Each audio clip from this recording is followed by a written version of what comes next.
राज्यामध्ये गेल्या काही महिन्यांपासून महागाई सातत्याने वाढताना बघायला मिळते.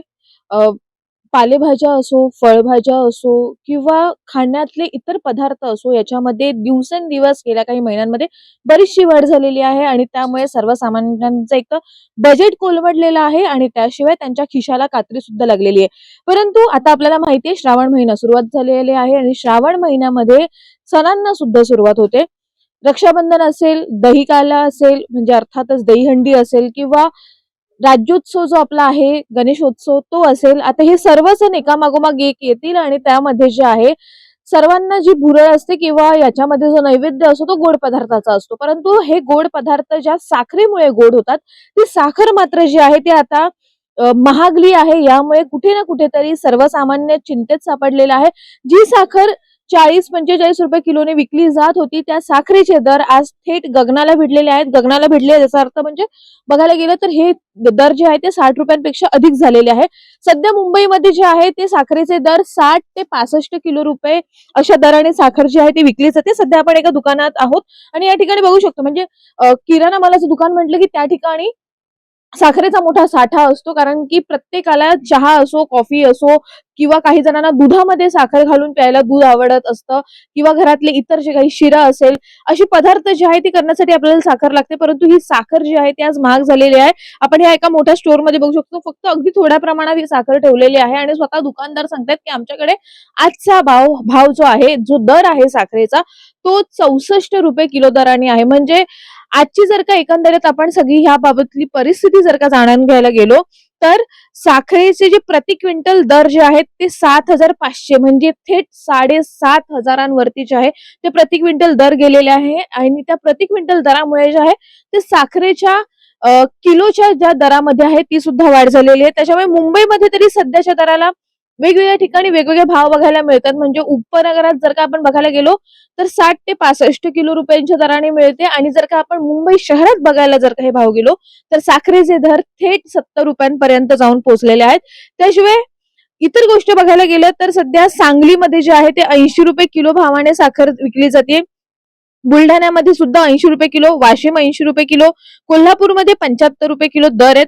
त्याशिवाय नाशिकमध्ये 75 रुपये किलो, पुण्यामध्ये 72 रुपये किलो, परभणीमध्ये 70 रुपये किलो म्हणजे परभणी, सातारा, पालघर, भंडारा ह्या ठिकाणी ह्या जिल्ह्यांमध्ये जे आहेत ते 70 रुपये किलो दराने साखर विकली जाते.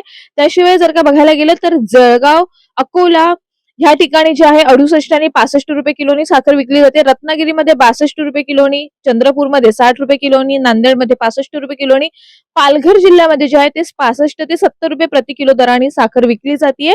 लातूरमध्ये 70 रुपये किलो दर आहेत. हिंगोलीमध्ये सुद्धा 70 रुपये किलो दर आहेत. सर्वाधिक दर जे आहे आणि ज्यांची सध्या ज्या दराची सर्वाधिक चर्चा होते, ज्या जिल्ह्यातल्या दराची सर्वाधिक चर्चा होते ते आहे वाशिम जिल्हा. वाशिम जिल्ह्यामध्ये साखरेचे दर जे आहेत ते थेट 78 ते 80 रुपये किलो दराने प्रति किलो जी आहे ते साखर विकली जाते. त्याशिवाय गोंदियामध्ये 70 रुपये किलो साखर आहे.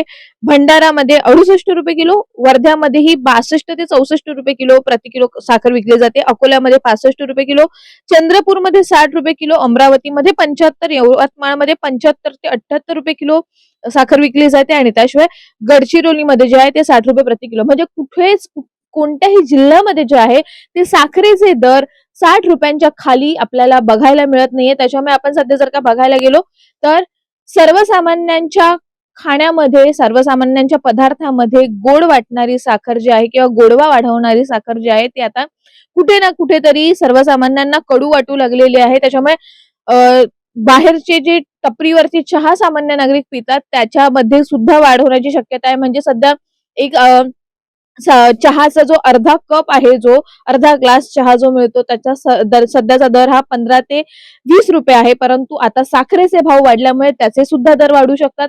अर्थातच मिठाईचे दर जे आहे त्याचे सुद्धा दर वाढायला लागलेले आहेत. म्हणजे जी मिठाई 400 रुपये किलोने मिळत होती त्याचे दर आता येत्या काही दिवसांमध्ये वाढू शकतात. जसं की आपल्याला माहितीच आहे पुढील आठवड्यामध्ये रक्षाबंधन आहे. त्यानंतर त्याच्या सप्टेंबरच्या पहिल्या आठवड्यामध्ये जे आहे तो गोपाळकाला आहे आणि अगदी त्याच्या दुसऱ्या आठवड्यामध्ये म्हणजे सप्टेंबरच्या दुसऱ्या आठवड्यामध्ये गणेशोत्सवाला सुरुवात होते.